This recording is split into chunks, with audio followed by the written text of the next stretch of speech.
নমস্কাৰ জনাইছো সকলোকে আৰু হেহতীয়াকৈ হলেও মোৰ ফালৰ পৰা সকলোকে ৰঙালী বিহুৰ আন্তৰিক শুভেচ্ছা জনাইছো।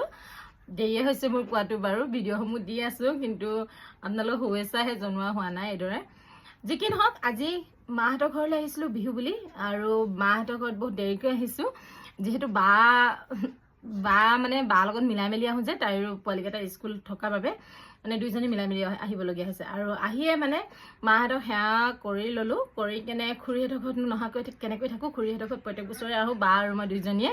আৰু খুৰীৰ ঘৰত আহি কেনে এটা বস্তু দেখি পালো আৰু আপোনালোকক নেদেখাইনো কেনেকৈ থাকো, অতীতৰ কথা খুব মনত পৰিছে মানে। আৰু যিহেতু এই কাপোৰৰ টোপলাটো দেখিছে মোৰ ওচৰত মই ধৰি আছো মানে এই ইয়াৰে কথা আৰু দেই।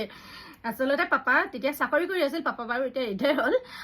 তেতিয়া মানে কণ্ট্ৰল ৰুমত মই থবলৈ লৈ যাওঁ এইবিলাক, গম পাইনে? এই টোপলাটো বহুতে চাগে কমেণ্ট কৰিব কণ্ট্ৰল ৰুমত আৰাম কৰিব যায় নে ডিউটি কৰিব যায়, সেইটো কথা নহয়। মানে আচলতে নিজৰ সুবিধাখিনি কৰিলে আৰু ঘৰটো যিহেতু ওচৰতে আৰু আমি কোৱাৰ্টাৰতে ডাঙৰ হোৱা ছোৱালী আৰু খুব মনত পৰিছে মানে এই টোপলাটো দেখি।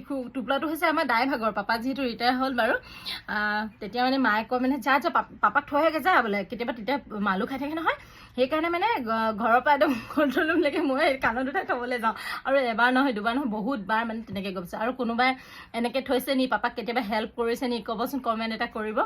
মানে সেয়াই আৰু আজি এই ভিডিঅ'টো মানে মোৰ কাৰণে বিশেষ হৈ পৰিল আৰু দেখি কেনে অতীতক খুব মনত পৰিছে।